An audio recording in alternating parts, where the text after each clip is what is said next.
距离全球气温飙升至70摄氏度的极热炼狱只剩最后3小时。为了活下去，我刷爆了所有的信用卡，甚至套现了准备结婚的首付，买空了全市的工业冰块、柴油和顶级隔热材料。此刻，我正站在被我改造的像钢铁堡垒一样的客厅里，做着最后的气密性测试。就在我准备封死最后一道防爆门时，放在冰柜上的手机突然急促地响了起来，是相恋3年的女友林月。我刚划开接听键，电话那头就传来了她尖酸刻薄的咒骂：“陈宇，你脑子是不是被门夹了？这天热得要死，你不开空调就算了，把仓库里的岩棉板和气凝胶全拉回家干什么？还有，这周末的聚会我不去了，李总刚提了辆保时捷，约我去避暑山庄玩2天，你自己守着你那些破烂锅吧。我看你是穷疯了，想改行收废品。”嘟嘟嘟，电话挂断了，没有给我任何解释的机会。当然，我也不需要。我看着手机屏幕，此刻国家气象局发布的红色高温预警正疯狂闪烁，那鲜红的颜色像血一样刺眼。避暑山庄，我嘴角勾起一抹冷笑，随手将手机扔在沙发上。在这个即将到来的末世，海拔越高，死得越快。那里不仅不会避暑，反而会因为植被枯死引发的山火，成为第一批变成露天火葬场的地方。好好享受吧，林月，这可能是你人生中最后一次，也是最昂贵的一次桑拿了。我深吸一口气，转身环视我那120平米的客厅。此刻，这里已经不再是一个温馨的家，而是一座武装到牙齿的工业级冷库。为了这一天，我耗尽了所有的积蓄，甚至透支了3张信用卡。哟，小陈还在折腾你那破房子呢。门外传来一阵刺耳的嘲笑声，是住我对门的包工头老王。他光着膀子，露出一身肥腻的横肉，手里拎着2捆冰啤酒，腋下夹着2条中华烟，正满头大汗地从电梯里走出来。看见我正扛着一箱箱冒着白气的工业冰块往屋里搬，老王笑得前仰后合。我说小陈啊，这天是热点，听说是多少年不遇的厄尔尼诺，但你也不至于吓成这样吧？你这是打算改行在家里卖冰棍啊？是啊，王哥，这不听说可能要限电吗？我想着备点凉快气，万一停电了也能顶一顶。停电？你也太小看国家电网了，咱们这可是省会城市，那是吃素的，这就是吓唬人的。再说了，就算停电，我也买了发电机。哎，对了，你那一箱箱的是啥？干冰？小心把自己憋死在屋里。我没再理他，扛起最后一箱高纯度干冰，转身进了屋。回到充满凉意的客厅，我反锁了所有锁扣，看了一眼墙上的工业温湿度计，室内温度24摄氏度，湿度45%，完美的数据。但在几个小时后，这将是全人类最渴望却不可及的天堂。我走到客厅中央，那里被我腾空了，摆着一台经过改装的大功率静音柴油发电机，它的排气管被我接入了专门改造的烟道，直通楼顶，并且加装了3层消音棉和滤网，外面根本听不到声音，也闻不到味道。旁边是整整2吨的柴油储备，分装在几十个蓝色的防爆油桶里。在这个即将沸腾的世界里，油就是电，电就是命，而我是这个小区里唯一掌握雷电的神。除了能源，还有水。卫生间和厨房的每一个角落都堆满了5升的矿泉水，浴缸里还有我特意买回来的2个巨大的蓄水箱，也全部注满了自来水，并投入了长效净水片。万事俱备，只欠那场毁灭一切的东风。下午4点，预警成真，原本刺眼的阳光突然变得发白，楼下的知了叫声戛然而止，世界陷入了死一般的寂静。紧接着，一股肉眼可见的热浪像核爆的冲击波一样从地平线上升起，横扫了整个城市。我站在窗帘的缝隙后，戴着墨镜，透过一条极窄的缝隙，冷眼看着楼下的世界。小区里的绿化带首当其冲，那些原本翠绿的冬青树和香樟树，在几秒钟内迅速枯黄、脱水、卷曲，叶片像被火燎过一样，边缘变黑，冒出缕缕青烟。一声爆响打破了寂静，楼下停车场，一辆黑色的奥迪轿车，车漆直接起泡开裂，仿佛皮肤溃烂。紧接着挡风玻璃炸成了蜘蛛网。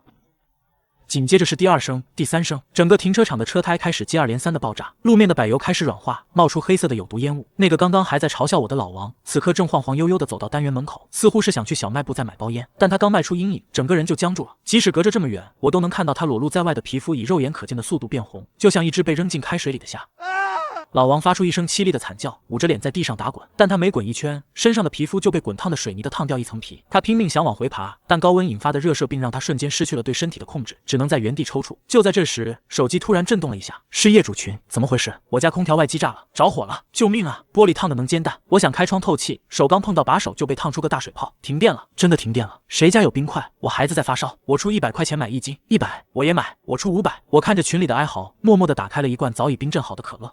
拉环开启的声音在死寂而凉爽的屋里显得格外清脆悦耳，冰冷的气泡在舌尖炸裂，第一口冰凉的液体顺着喉咙滑下，带走了心里最后那一丝对旧世界的留恋。我打了个长长的嗝，看着监控里老王那不再动弹的身体。末世开始了，太阳终于落山了。如果是往常，这应该是一天中最惬意的时候，夕阳西下，晚风习习。但今天没有夕阳，只有一片惨淡的血红色余晖，像是被煮沸的铁水泼洒在天边。地狱的火并没有随着太阳的离去而熄灭，相反，黑暗放大了恐惧。我坐在漆黑一片的客厅里，只留了几块备用的蓄电池供电，维持着监控系统和那台以此为生的冰柜运作。窗外原本璀璨的城市灯火，此刻像是一块块死掉的像素点，大片大片的熄灭，取而代之的是零星的火光，那是变压器爆炸引发的火灾，或者是有人在绝望中点燃了什么。气象局的 App 早在在下午5点就彻底崩溃了。但我那台连接着室外探头的工业温度计还在忠实的工作，室外温度52摄氏度，这还是凉爽的夜晚。我喝了一口冰水，目光死死盯着监控屏幕。电力系统在高温冲击的1小时后就彻底崩溃了，空调停转的那一刻，才是这座城市真正发疯的开始。滋滋滋，楼道里的应急灯闪烁了几下，彻底灭了。现在整栋楼漆黑一片，只有此起彼伏的惨叫声、孩子的哭嚎声，以及重物砸门的沉闷声响。开门，谁家有水？给我一口水，我家孩子快不行了。我要以前那种老冰棍，谁有我拿金项链换，真的。有人在疯狂地敲击着邻居的门，在这个钢筋混凝土的蒸笼里，每一度升温都在剥离人性的伪装。原本彬彬有礼的邻居，此刻变成了嘶吼的野兽。我住在16楼，顶层是18楼，按理说热空气上升，高层应该更热，但我做了全屋隔热，这里反而是最凉爽的孤岛。而低楼层的住户不仅要忍受地表辐射的热量，还要面对下水道反涌的恶臭。高温还加速了化粪池的发酵，那些被沼气撑爆的井盖口正源源不断地喷吐着黄色的毒气。业主群里的消息已经刷到了999家，每一条都是绝望的呐喊：物业呢？物业死哪去了？为什么发电机还不启动？我家老人晕倒了，谁有藿香正气水？救命啊！突然一条消息跳了出来，瞬间引爆了群聊。楼上的，你们高层是不是凉快点？让我们上去避避吧。楼顶风大，肯定比下面凉快。这条消息一出，群里瞬间安静了几秒，那是一种暴风雨前的宁静。所有人都意识到了，高层可能是唯一的活路。紧接着，无数附和的声音像潮水般涌来。对，去高层，楼顶有风，走，大家一起上去，谁敢拦着就是杀人犯，冲上去！我看着监控，嘴角勾起一抹冷笑。风大，外面吹的是热风，是能把呼吸道烫伤的干热风。这时候去楼顶，那就是把自己当成风干腊肉挂上去晒。但他们管不了那么多了，求生的本能压倒了理智，或者说，他们只是需要一个发泄口，一个掠夺的理由。楼道里传来了杂乱的脚步声，那是几十个人在黑暗中摸索着上楼的声音，伴随着粗重的喘息和咒骂。想上来也没那么容易。早在装修完的那天，我就在15楼和16楼之间的楼梯道里做了点小手脚。我提着一桶早已准备好的东西，走到了门口的监控死角。那是一桶高粘度的工业润滑油，里面混杂了我特意砸碎的2个啤酒瓶，那种最尖锐、最细碎的玻璃渣子。哗啦，我将这桶特制陷阱顺着楼梯倒了下去，油液粘稠，顺着台阶缓缓流淌，覆盖了每一寸落脚点。做完这一切，我关上防盗门，戴上隔音耳塞，静静的等待。果然，没过多久，脚步声逼近了15楼。快点，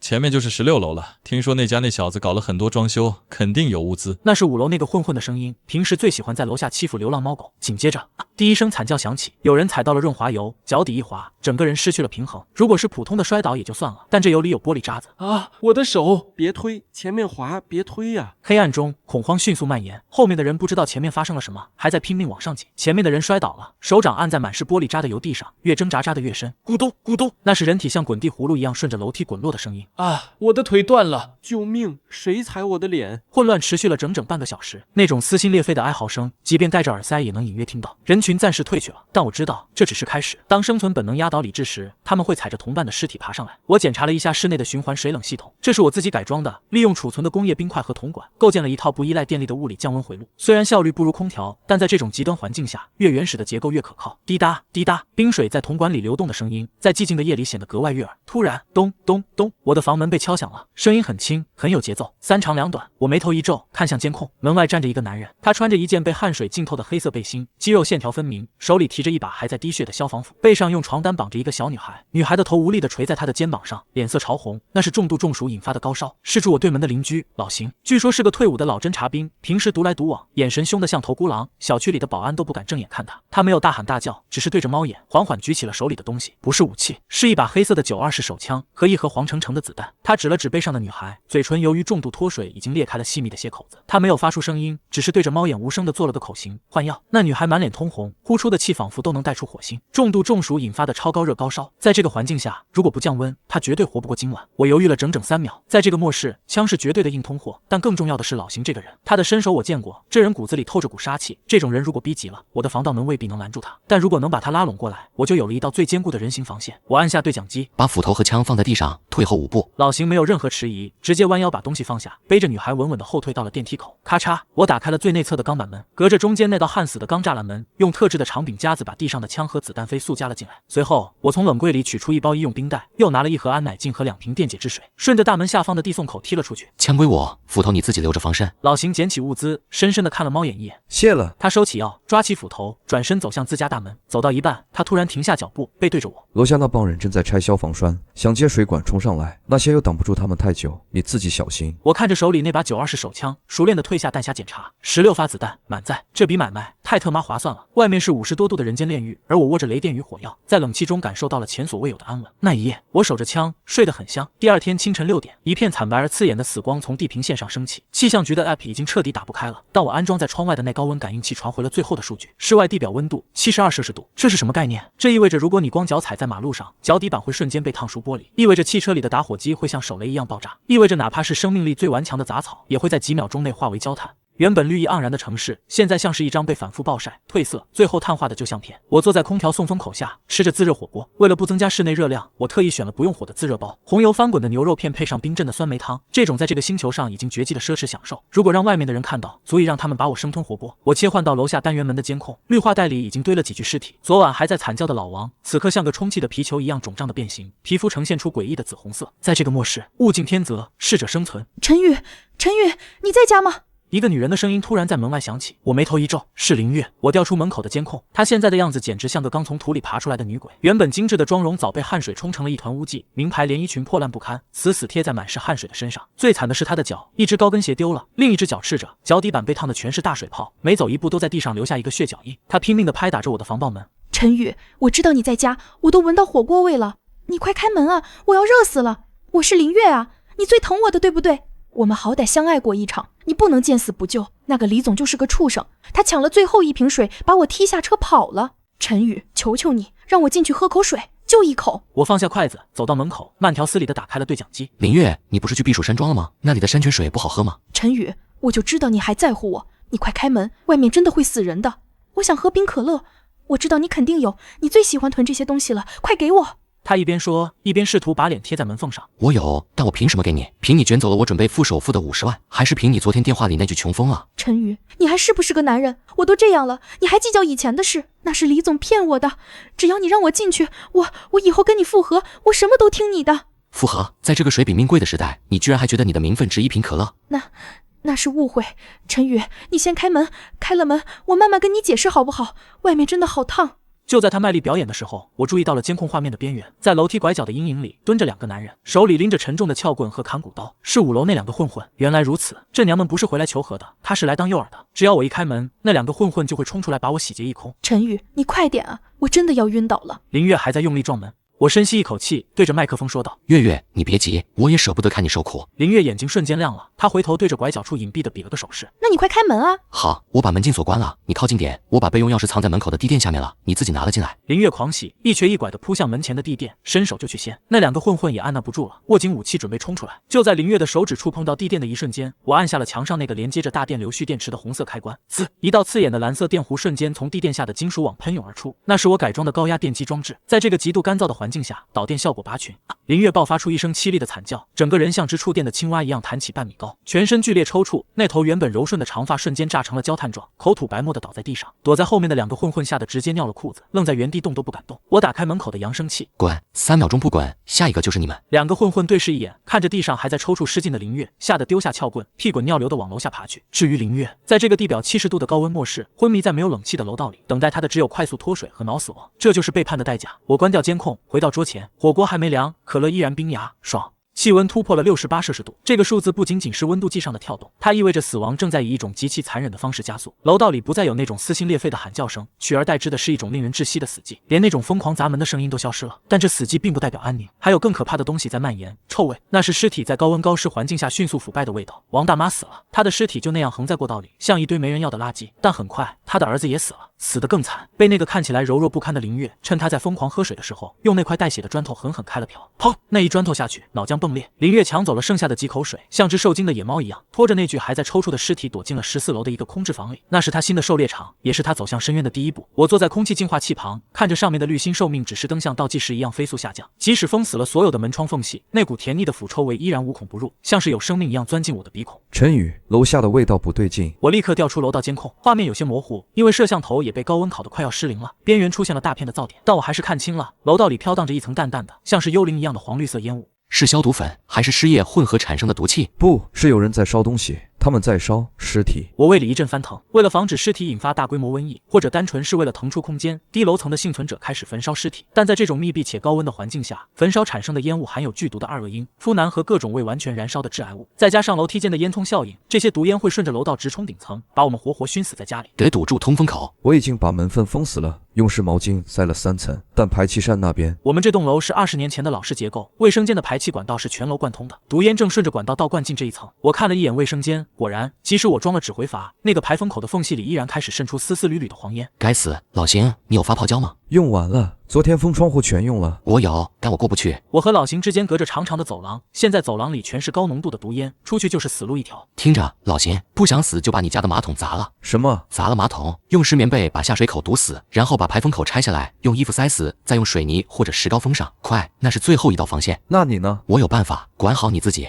我挂断通讯，冲进卫生间。我没有砸马桶，因为早在装修时我就安装了工业级的双层防臭指挥阀。但我还是拿出了2罐聚氨酯发泡剂，白色的泡沫迅速膨胀，瞬间填满了整个管道口的每一个缝隙，凝固成坚硬的海绵体。做完这一切，我从柜子里翻出了一个专业的防毒面具，那是3N的全面罩，配的是 P100氯毒盒，能过滤掉 99.97% 的颗粒物和有机蒸汽。监控里烟雾越来越浓，甚至遮蔽了视线。突然，烟雾中冲出来几个人影，他们裹着湿透的棉被，脸上戴着用矿泉水瓶剪开做的简易防烟面罩，手里拿着自制的燃烧瓶，是5楼的那帮混混。这群人渣，他们居然趁着毒烟掩护，想强攻16楼。楼上的，给老子开门！不开门就把你们烤熟了，反正都要死，大家一起死。他们点燃了手中的燃烧瓶，准备往我的门上扔。虽然我的门防火，但如果持续燃烧，高温会迅速传导进来，破坏室内的隔热层，甚至可能会引起爆炸。这群疯子为了抢一点物资，连命都不要了。我眼神一冷，既然你们想玩火，那就让你们见识一下什么是真正的化学反应。我戴好防毒面具，走到阳台。我的阳台正对着楼道的通风窗，只要打开窗户，就能把东西扔下去。我手里拿着一个特制的玻璃瓶，里面装满了一种透明的液体，那不是水，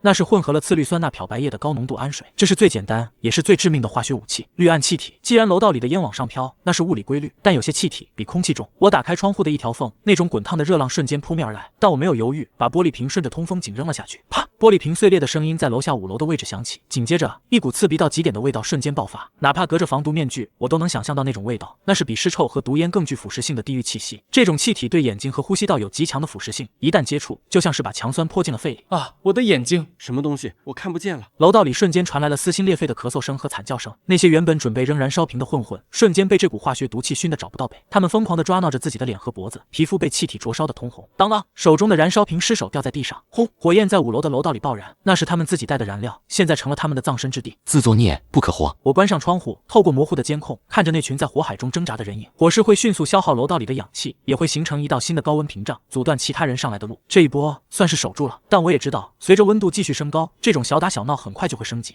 真正的绝望还在后面。气温突破了70摄氏度，这个数字不仅仅是温度计上的跳动，它意味着物理规则的崩溃。原本坚不可摧的钢筋混凝土丛林，此刻正在发出痛苦的呻吟，嘎吱嘎吱，那是金属热胀冷缩的声音。墙壁上开始出现细密的裂纹，像蜘蛛网一样蔓延。更可怕的是玻璃，哪怕是钢化玻璃，在持续的高温烘烤和内外巨大的温差下，也开始变得极其不稳定。砰！楼下不知道哪一户人家的窗户突然自爆了，碎玻璃像雨点一样洒落在滚烫的地面上，瞬间被烫得发白。紧接着是第2声、第3声，整栋楼仿佛变成了一个正在爆裂的爆米花机。我检查了一遍自家的窗户，虽然贴了昂贵的航天级反光膜，内层还加装了隔热岩棉，但最外层的那层楼玻璃依然烫得惊人。我不敢碰，怕一碰就会像酥皮一样碎掉。为了保险起见，我把所有的窗帘都拉得严严实实，甚至用几床打湿的棉被堵在窗户后面，形成一道新的隔热层。室内温度28摄氏度，虽然还在人体可承受范围内，但相比起前2天的24摄氏度，已经明显上升了。我的冰块储备正在以惊人的速度消耗，那台柴油发电机也在超负荷运转，排气管发出的震动让地板都在微微颤抖。滋滋。陈宇，你在吗？什么事？丫头，快不行了，她刚才突然抽搐，然后昏迷了，体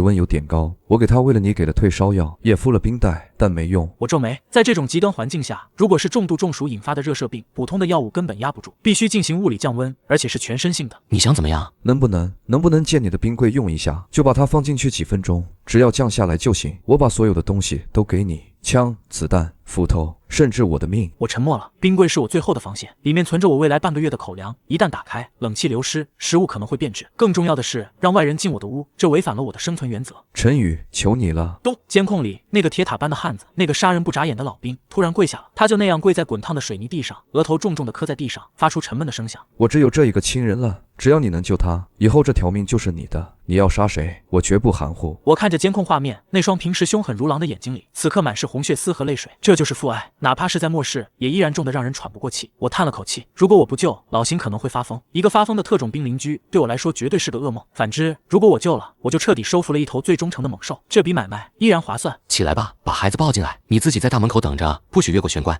老邢猛地抬起头，眼神里爆发出一股狂喜，他像一阵风一样冲回屋，抱起那个已经烧得满脸通红的小女孩，冲进了我的家门。他很守规矩，甚至脱了那双满是灰尘和血迹的鞋子，光着脚站在玄关的地垫上，不敢往里多走一步。我接过那个滚烫的小身体，女孩只有6、7岁，瘦得皮包骨头，头发枯黄，此刻她浑身都在抽搐，嘴唇发紫。热射病晚期。我没有把它放进冰柜，那样会冻伤。我把它放进了装满常温水的浴缸里，然后往里面加了一铲子碎冰，滋，冰块融化，水温迅速下降。我在水里加了大量的医用酒精，然后用毛巾不停地擦拭她的身体。5分钟、10分钟，老邢站在玄关，像一尊雕塑，眼睛死死盯着浴缸的方向。终于，哇！女孩发出了一声微弱的啼哭，然后吐出了一口黄水，整个人软了下来，抽搐停止了。我探了探她的额头，温度虽然还高，但已经不是那种烫手的程度了。活过来了。我把女孩裹进一条干浴巾里，递给了老邢。老邢接过女儿，那双粗糙的大手在微微颤抖。他想说什么，却哽咽地说不出话来。谢谢。他看我的眼神变了，不再是之前的交易伙伴，而是一种把命交托给你的绝对信任。回去吧，记得多喂点盐水，还有把你的斧头磨快点。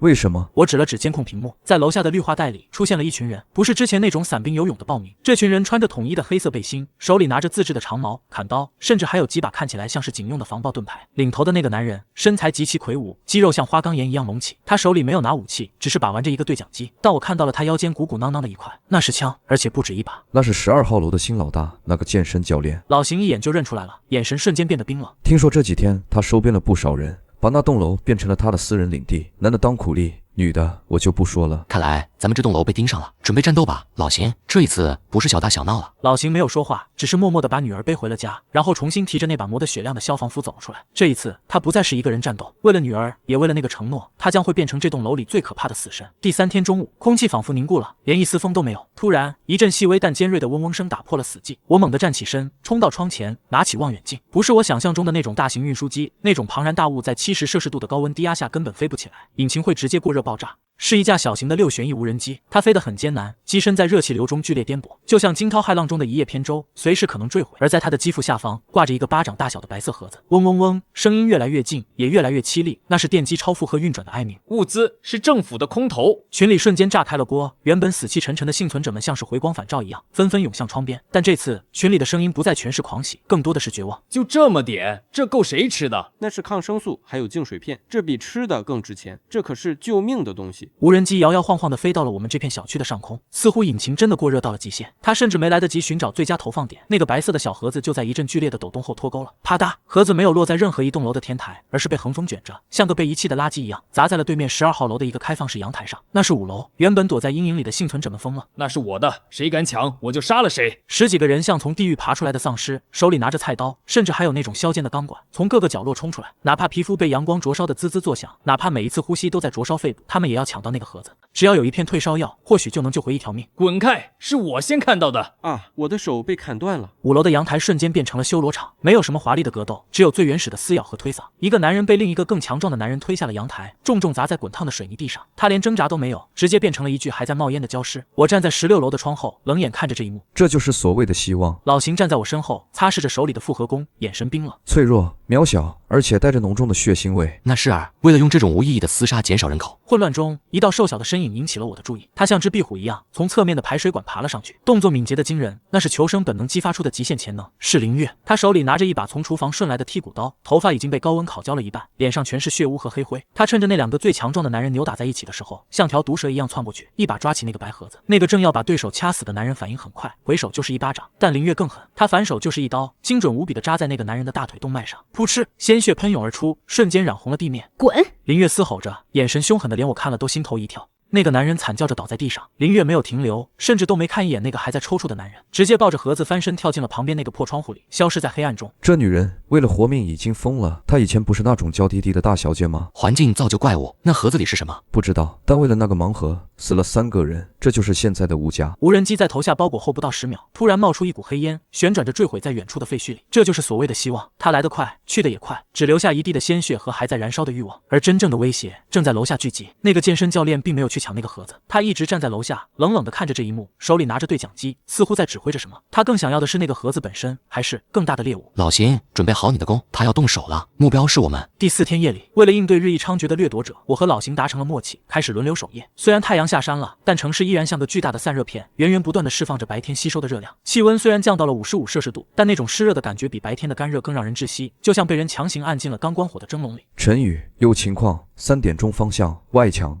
外墙，这可是16楼，而且外墙的温度虽然比白天低，但也足以把人烫伤。谁会在这个时候爬墙？我立刻调出外墙的红外监控，屏幕上出现了3个诡异的热源信号。如果不仔细看，还以为是几只巨大的壁虎，但镜头拉近后，我不由得倒吸一口凉气。那是人，3个裹得严严实实，像木乃伊一样的怪人。他们身上缠满了银色的锡纸、石棉毯，甚至还有那种消防用的阻燃隔热棉。这种土质但有效的防护服，能让他们在接触滚烫的外墙时不被瞬间烫熟。他们的动作极其敏捷，手里拿着专业的登山镐和吸盘，正顺着排水管和空调外机架一点点往上爬。是专业的，可能是那种极限运动俱乐部的幸存者，或者是专门抢劫高层物资的蜘蛛人。他们的目标很明确，我家那扇贴了反光膜的窗户，全楼只有我家的窗户在白天像镜子一样反光，这意味着我有物资，有制冷设备，甚至可能有发电机。在他们眼里，我就是一只待宰的肥羊，准备战斗。我放下手里的红外望远镜，拿起早已准备好的一把改装过的高压水枪。这不是那种给孩子玩的玩具，而是洗车行用的那种工业级高压清洗机。只不过它的进水管并没有连接自来水，而是直接插进了我那个暴晒在阳台上的黑色蓄水箱里。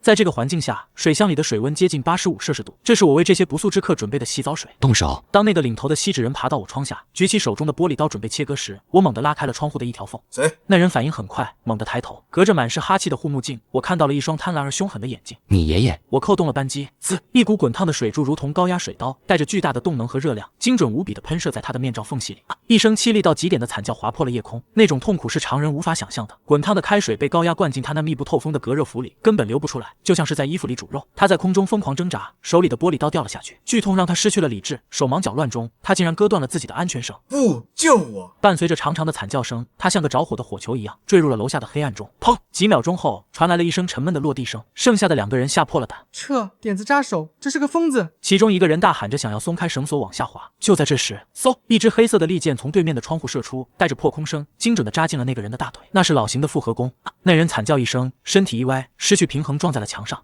虽然有安全绳拉着没掉下去，但这一下撞击加上腿上的剧痛，让他彻底失去了行动能力。最后一个人见状，哪还敢停留，连滚带爬的顺着排水管滑了下去，速度快得像是在逃命的猴子，哪怕手套被磨破，手掌被烫烂也顾不上了。穷寇莫追！我关上窗户，重新封好那条缝隙。虽然击退了敌人，但我心里却更加沉重。这说明我的堡垒不再是无敌的。随着物资的匮乏，会有越来越专业、越来越疯狂的人盯上这里，甚至可能会有拥有重武器的暴徒。那个被我射中的挂在15楼的空调架上，死了。我看他背包里好像有东西。我们冒着高温，用绳索把他那个背包勾了上来。背包里除了几块压缩饼干和一把瑞士军刀外，最重要的是一张折叠的整整齐齐的地图。那是本市的防空洞分布图，但在地图的北边，用红笔重重地圈出了一个地方——冷链物流园。旁边还写着一行潦草的小字，似乎是某种遗言或者接头暗号。地下3层有独立柴油发电机组，有万吨冻肉，这是最后的方舟。切记，入口在。后面的字被血迹模糊了。我的心猛地一跳。冷链物流园那个地方我知道，是全市最大的冷冻仓库，而且是战备级的。如果有独立发电机，那里的物资足够几千人活几年。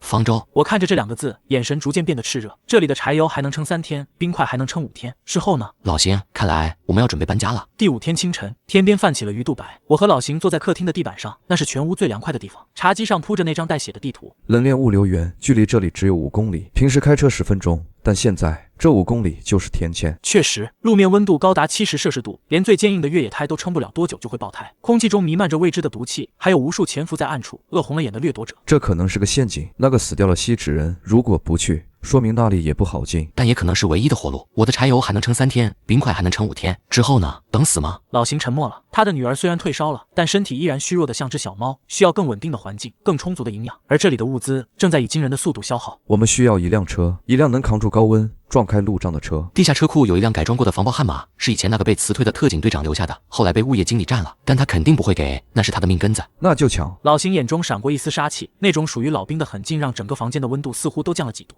就在我们商量详细计划的时候，楼道里突然传来了嘈杂声。陈哥，邢哥，救命啊！我不想死。是林月的声音，那个昨天像只老鼠一样逃跑的女人又回来了。我看了一眼监控，瞳孔猛地一缩，林月被五花大绑，跪在地上，她的脸上全是淤青和血迹，显然受尽了折磨。而在她身后站着7、8个彪形大汉，领头的正是那个本该在昨天被无人机盲盒引走的健身教练。他没去抢那个盒子，也没死在乱斗中，相反，他一直在等这一刻。此时的他不再是那个只会在健身房秀肌肉的教练，而是一个手里拿着警用左轮手枪、穿着防刺服的暴徒首领。他的身后，手下们拿着自制的长矛、砍刀，甚至还有2面防爆盾牌。楼上的兄弟，聊聊，我知道你们有物资，也有本事，我也不是不讲理的人，我们不贪，只要1半的水和药，这娘们儿就还给你们，怎么样？很划算吧？林月哭得梨花带雨，虽然声音沙哑，但那种求生的本能让她拼命点头。陈宇，救救我！我知道错了，我是被逼的，他们会杀了我的，真的会杀了我的。我看着屏幕，面无表情。那1半的水和药是我和老邢突围的资本，给了他，我们就等于自杀。老邢，你怎么看？那是诱饵，开了门，我们都得死。这种人贪得无厌。那个女人送你们了，随便杀，别弄脏我家门口就行。健身教练愣了一下，显然没料到我这么绝情，连谈判的机会都不给。林月的哭声戛然而止，他猛地抬头，死死盯着那个闪烁红光的摄像头，眼神里充满了怨毒。陈宇，你这个没良心的东西，你怎么能这么对我？我知道他们的弱点，那个姓邢的有个女儿，就在他对门，那个女孩刚退烧，还没醒。只要炸开那扇门，抓了他女儿，他们就得乖乖听话。他们把所有的物资都藏在那个房间里。这一刻，空气凝固了，老邢的手猛地颤抖了一下，斧头差点掉在地上。他猛地转头看向我，眼睛里瞬间布满了血丝。那是作为父亲的逆鳞被触碰后的暴怒。如果眼神能杀人，林月已经被千刀万剐了。我要杀了他！别冲动，他们有枪有盾牌，硬拼我们没胜算，还没冲出去就被打成筛子了。那怎么办？等着他们炸门。那个畜生手里真的有炸药。确实，健身教练正指挥手下往老邢的门上贴那种土制的管状炸药，只要一声响，这扇普通的防盗门根本挡不住。当然不。我走到控制台前，打开了一个从未启用过的红色开关。那是我的杀手锏。当初装修时，我在楼道的天花板里预埋了几根看似普通的消防管道，本来是为了喷淋灭火系统，但我把它偷偷改造成了油路，连接的是我发电机剩下燃烧值极高的废机油。老邢，准备好你的火箭。老邢一愣，随即明白过来，他抓起那把复合弓，动作熟练的在箭头上缠上了浸满酒精的棉布。监控里，健身教练正拿着打火机准备点燃引线。既然你们找死，那就成全你们。我深吸一口气，按下了开关。哗啦，黑色的废机油顺着天花板的喷头，像雨点一样洒落在楼道里，洒在那些暴徒的身上，洒在防爆盾牌上，也淋透了那几根土炸药。什么东西？油！健身教练摸了一把脸，闻到了那股刺鼻的味道，脸色瞬间大变。撤，快撤，别点火！晚了，老邢早已拉满了弓弦，点燃了箭头。嗖，带着火焰的利箭穿过栅栏门的缝隙，精准无比的射中了那个拿着打火机的手下，也就是满是油污的地面中心。轰！火焰瞬间吞噬了整个楼道。废机油的燃烧温度极高，附着性极强，一旦沾上就像复古之居，根本甩不掉。那些原本嚣张的暴徒瞬间变成了一个个惨叫的火球，在狭窄的空间里疯狂乱窜，互相碰撞，把火势引得更大。土炸药在高温下迅爆，砰！巨大的冲击波震得整栋楼都在晃动，碎石和火光四溅，惨叫声、爆炸声，还有那种令人作呕的肉体焦糊味充斥了整个楼道。林月离得最近，她在火海中绝望地看着那个摄像头，似乎想最后看我一眼。那眼神里有悔恨，有怨毒，也有对死亡的恐惧。但下一秒，他就被爆炸的气浪掀翻。那个健身教练为了逃命，狠狠地踩着他的身体跑了过去。这一次，他是真的死了，死在他自己的恶毒和贪婪里，变成了这末世的一捧灰烬。我和老邢坐在地板上，听着外面的动静渐渐平息，只剩下火焰燃烧的噼啪声。这一战我们赢了，但也输了。爆炸破坏了楼梯结构，也震裂了我的外墙隔热层，室内温度开始缓慢上升，那种舒适的凉爽正在远去。走吧，这里守不住了，今晚就去抢车，目标冷链物流园。地下车库的温度比外面稍微低一点，但也接近50摄氏度，空气中弥漫着浓烈的汽油挥发味和橡胶融化的焦臭。我和老邢全副武装，我穿着自制的冷却背心，老邢背着刚醒过来虚弱不堪的女儿，手里紧紧握着那把缴获的左轮手枪。物业经理的那辆防爆车就停在最里面的 VIP 车位，那是一辆经过深度改装的民用悍马 HR。加装了全车防爆网、加强型保险杠，还有那个最关键的东西，为了应对极端路况而更换的特种实心防爆轮胎。在这个70摄氏度的地表温度下，普通的充气轮胎早就因为胎压过高而爆炸了，只有这种实心橡胶疙瘩才能在滚烫的路面上存活。上车！我一脚踹开车门，那个试图阻拦我们的保安还没来得及举起警棍，就被老邢那杀人般的眼神吓退了。V8引擎发出野兽般的咆哮，当空调冷气喷涌而出的那一刻，我感觉自己仿佛从地狱回到了天堂。坐稳了！我挂上档，悍马像头愤怒的公牛，撞开了那根脆弱的升降杆，冲出了地库。一瞬间，刺眼的阳光差点让我致盲，外面的世界已经彻底变成了废墟，路边的树木只剩下焦黑的树干，像是一根根竖立的黑炭。最可怕的是路面，原本坚硬的柏油马路，此刻已经软化成了黑色的泥沼。车轮碾过，发出滋滋的声响，那是橡胶与高温沥青摩擦的声音。有尾巴！两辆改装过的皮卡从废墟中冲了出来，车斗里站着4、5个拿着猎枪和燃烧瓶的掠夺者，他们显然已经在这里蹲守很久了。那是车，有空调的车，拦住他们，把车抢过来。皮卡车疯狂加速，引擎轰鸣声在死寂的街道上格外刺耳。想玩，那就陪你们玩玩。我猛地踩下油门，悍马的巨大扭矩在这一刻展现得淋漓尽致。警告：引擎过热，冷却液温度过高。车载电脑发出了刺耳的警报。我看了一眼导航，前方500米有一段路面因为地基下沉加上高温暴晒，已经完全变成了一片沸腾的沥青湖。那里是死亡陷阱，任何车辆进去都会陷死，然后被几百度的高温沥青吞没。老邢，准备好干冰喷射器。这是我之前偷偷给这辆车加装的小玩具，在车尾加装了2个高压喷嘴，连接着后备箱里的2个工业级液态二氧化碳钢瓶。收到。老邢的手指放在了红色的按钮上，后面的皮卡越来越近，那个个领头的掠夺者甚至已经举起了燃烧瓶，脸上带着疯狂的狞笑。就是现在，喷！是，两股白色的寒气瞬间从车尾喷涌而出，大量的干冰粉末和液态二氧化碳在瞬间气化，形成了一道白色的冰雾墙，周围的温度骤降了几十度。紧跟在后面的第一辆皮卡视线瞬间被遮蔽，挡风玻璃因为骤冷骤热直接炸裂，司机下意识的猛踩刹车，但这一下坏了事，骤降的温度让原本软化的沥青瞬间硬化了一层皮，变得像冰面一样滑。皮卡失去了抓地力，像个醉汉一样打着转，直接冲进了路边那片沥青沼泽里。咕嘟咕嘟，那辆皮卡像是陷进了流沙，半个车身瞬间被滚烫的黑色粘液吞没。啊，烫死我了！车斗里的人惨叫着想要跳车，却一脚踩进了几百度的沥青里，那种粘稠的液体瞬间包裹住了他们的腿，像滚烫的糖浆一样死死粘在皮肤上，直到把骨肉烫熟。第二辆皮卡见状，吓得猛打方向，撞在了路边的废墟上，引擎盖冒起了黑烟。跟老子玩车技，下辈子吧！悍马凭借着实心轮胎的优势，碾碎了地上的礁尸，带着一身的黑灰，朝着城北疾驰而去。冷链物流园的大门紧闭着，但这难不倒我们。悍马像个工程锤，直接撞开了侧面的铁网。然而，当我们冲进地下3层的入口时，10几支黑洞洞的枪口对准了我们。这里早就被占领了，不是什么好心的员工，而是一群纹着身、眼神凶狠的真正暴徒。他们占据了这里，把这里变成了一个地下王国。领头的是个光头，脖子上挂着一串金链子，正坐在一张从办公室搬来的真皮沙发上，手里竟然拿着一根冒着凉气的老冰棍。在他脚边堆着几具被剔得干干净净的骨头，那是人骨。我胃里一阵翻腾，但我必须忍住。哟，送外卖的来了。光头舔了一口冰棍，狞笑着看着我们。车不错，人嘛，男的杀了，那小姑娘留下玩玩。老邢的手猛地握紧了枪，眼看就要暴走。别动！我死死按住老邢，举起双手走下车，脸上挤出一丝卑微的笑。老大，别开枪，我们会修发电机。我指了指角落里那台正在冒黑烟、发出巨大噪音的柴油发电机组，那是整个地下避难所的心脏。如果它停了，冷库就会失效，这里的万吨冻肉会腐烂，他们也会被热死在地下。这玩意儿快炸了，听声音是曲轴过热。我是机电工程师，他是我的助手，我们能修，只要给我们口饭吃。光头犹豫了，确实，这台发电机最近一直在报警，他们这帮文盲只会加个油，根本不懂维修。给你们半小时，修不好就把你们剁了冻起来，给兄弟们加餐。我和老邢被压到了发电机旁，两个持枪的暴徒在后面盯着，枪口一直没离开过我们的后脑勺。发电机房是独立的，有一套独立的新风系统。我打开维修面板，装模作样的检查线路。实际上，我从随身的工具包里掏出了2瓶东西，一瓶是高浓度的次氯酸钠，另一瓶是强酸清洗剂。这2样东西在家里混合都会中毒，如果在这种密闭的高压通风管道里，那就是大规模杀伤性化学武器。老邢，防毒面具。老邢不动声色地从背包侧面摸出了面具。我迅速将那2瓶液体倒进了新风系统的进风口，然后反手关上了维修间的气密门，并在第一时间锁死了门栓。喂，干什么？外面的暴徒发现了不对劲，开始疯狂砸门。修好了，送你们上路。一股肉眼可见的黄绿色气体瞬间随着强劲的风机喷涌而出，充满了整个地下大厅。可，什么味道？我的眼睛啊，我的喉咙！外面的暴徒开始疯狂咳嗽，那是肺部被化学灼烧的声音。他们捂着喉咙，在地上痛苦的翻滚，眼泪鼻涕横流，口鼻开始涌出带血的泡沫。那个光头老大试图冲过来开枪，但他只走了2步就跪倒在地上，双手死死掐着自己的脖子，脸憋成了紫酱色。枪声乱响，但那是垂死的挣扎。10分钟后，外面的动静彻底消失了，只剩下发电机轰鸣的声音和那令人心悸的死寂。我们推开门，黄绿色的雾气已经消散的差不多了，地上横七竖八的躺着几十具尸体，每一个都死状凄惨，面容扭曲。我踢开光头的尸体，捡起他掉在地上的半根冰棍，扔进了垃圾桶，然后我坐在了那张真皮沙发上，身后是堆积如山的万吨冻肉和数不清的冰块。发电机轰鸣着，冷气不断喷涌而出，将这里的温度维持在零下18度。老邢把女儿安顿在最里面的 VIP 休息室，然后走出来，递给我一瓶还没开封的冰镇啤酒。陈宇，现在这里归我们了。我接过啤酒，看着这满地的尸体和无尽的物资，外面是70摄氏度的炼狱，而这里是我的绝对0度领地。在这个人吃人的世界里，善良是墓志铭，只有比恶魔更狠，比毒气更毒，才能坐稳这冰封的王座。我是陈宇，我是这末世里的冰雪之王。